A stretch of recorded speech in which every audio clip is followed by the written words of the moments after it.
ये general definition है, जैसे यहाँ पर लिखा हुआ है, version control systems are a category of a software tools that helps in recording changes made to files by keeping a track of modification done in the code. तो ये थोड़ी सी मुश्किल डेफिनेशन है, इसको थोड़ा सा आसान लफ्जों में देख लेते हैं। तो अब सपोज करें वर्जन कंट्रोल सिस्टम को अभी मैं कहीं कोडिंग से इन्वॉल्व नहीं कर रहा, बिल्कुल आपकी जो डेली लाइफ में रूटीन में जो भी चीजें होती हैं उससे इंक्लूड करते हैं। सपोज करें कि अभी जैसे आप क्लासेस वगैरह ले रहे हैं, तो आपके पास लैपटॉप ऑन है, आपने उसके अंदर नोट्स में एक टेक्स्ट फाइल बनाई और वहाँ पे क्या कहते हैं आपने कुछ भी लिखना शुरू कर दिया और वो टेक्स्ट फाइल आपने यहाँ पर सेव कर दी। अगर मैं यहाँ से इस तरह से करके दिखाऊँ आपको, तो अब लेट्स से आपने एक फाइल बनाई यहाँ पर नोट्स के नाम से और आपने यहाँ लिखा है we are learning about VCS, इस तरीके से आपने कुछ लिख दिया और यहाँ पर आपने जो भी नोट्स वगैरह है आपने लिख दिए। अब एक दिन बाद, 2 दिन बाद, अब आपने इंटरनेट से रिसर्च वगैरह की। इंटरनेट से रिसर्च करने के बाद आपने इस नोट्स के अंदर मॉडिफिकेशंस की, like VCS have different types and things like that. अब आपने ये नोट्स किसी दोस्त के साथ शेयर किए, फिर उसने कोई और मॉडिफिकेशन आपको करके दी, राइट। तो अब देख रहे हैं एक ही टेक्स्ट फाइल है और इस टेक्स्ट फाइल के अंदर कितनी मॉडिफिकेशंस आ रही हैं। अब ये जितने भी मॉडिफिकेशंस हैं, ये ना तो आप ट्रैक कर पा रहे हैं कि किसने कौन सी कब मॉडिफिकेशन की, आपने कब क्या किया, मतलब ना कोई इसकी हिस्ट्री है ना कुछ है। सपोज करें कि आपने दोस्त को वो फाइल दी थी, उस दोस्त ने क्या किया, ये वाली लाइन मिटाकर सेव करके फाइल आपको दे दी, इसका भी कोई ट्रैक आपके पास अवेलेबल नहीं है। तो इस तरह से आप कोई भी चीज करें, इवन तो अगर आप अपने यूनिवर्सिटी कॉलेज के नोट्स बना रहे हैं या फिर आप कोई डॉक्यूमेंटेशन से कोई टेक्नोलॉजी पढ़ रहे हैं या कुछ भी कर रहे हैं, तो आप नोट्स वगैरह बनाते हैं या कुछ भी करते हैं, एक सिंपलिस्टिक टर्म में अगर मैं बात करूं, तो उसको कंट्रोल करने का कोई तरीका नहीं है। अगर आप यहाँ पर देखें तो अभी हमने 3 तरह के डिफरेंट वर्जन्स स्टडी किए थे, राइट। सपोज करें इसके अंदर 3 वर्जन अभी आ गए थे, आपने पहले चेंजेस की, दूसरी चेंजेस की, फिर उसको मिटाया तो वो भी एक अलग वर्जन की चेंजेस हो गई। तो उस तरह की जितनी भी वर्जन की चेंजेस हैं वो कंट्रोल करना बड़ा मुश्किल है। आप एक काम ये कर सकते हैं कि आप एक्सेल शीट बनाएं, उसके अंदर इस तरीके से आप एक्सेल शीट बनाएं और यहाँ पर आकर आप लिखें कि भाई मैंने नोट्स और टीएक्सटी की फाइल बनाई थी, उसके अंदर मैंने ये वाला कंटेंट लिखा था, फिर मैंने इसको चेंज किया था, इसको मैंने इस तरीके से चेंज किया था, इसके अंदर डिफरेंट, मतलब एक बहुत मुश्किल हो जाएगा इस तरीके से इसको कंट्रोल करना।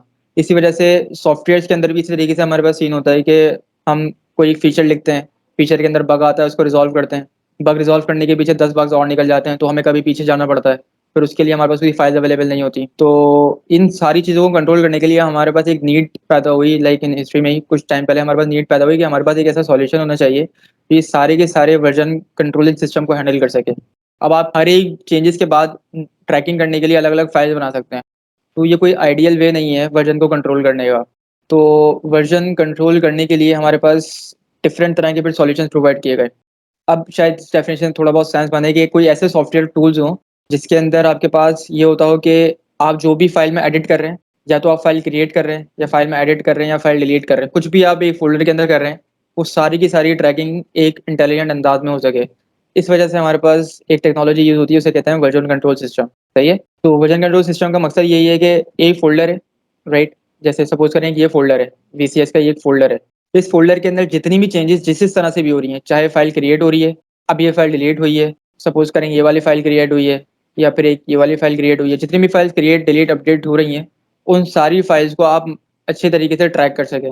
सिर्फ एक यही मकसद है वर्जन कंट्रोल सिस्टम के वजूद में आने का इस टेक्नोलॉजी की दुनिया में है। और ये एक ऐसी चीज़ है जो प्रोग्रामिंग लैंग्वेज हो, डेवलपमेंट हो, कोई सी भी चीज़ हो, इवन नेटवर्किंग वगैरह हो, सिक्योरिटी हो, कहीं पर भी आप इसको देख लें, तो वर्जन कंट्रोलिंग सिस्टम लाजमन लाजमन हर जगह यूज़ हो रहा होता है, ताकि वो चीज़ें ट्रैक कर सकें कि उन्होंने कौन सी चेंजेस कब की थी और क्या क्या चेंजेस हुई थी।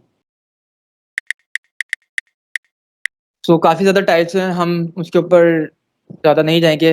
हम जो उसमें स्टडी करेंगे वो होगा गिट। गिट आपका लोकल वर्जन कंट्रोलिंग सिस्टम है, जिसे आप अपने ऑपरेटिंग सिस्टम में इंस्टॉल करते हैं, चाहे विंडोज़ हो, लिनक्स हो, मैक हो या कोई भी हो।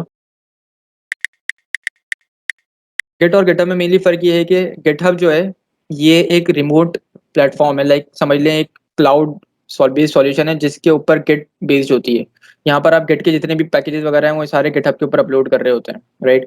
सो मेनली अभी हमारा मकसद गिट को पढ़ना है, जब हमें थोड़ा बहुत समझ में आ जाएगा तब हम गिटहब की तरफ मूव ऑन करेंगे। तो जैसे यहाँ पे लिखा है, Git can be considered as a version control system and GitHub can be considered as a VCS hosting platform backed by Git. So this is just I wrote, so आप इसकी official documentation देख लीजिएगा।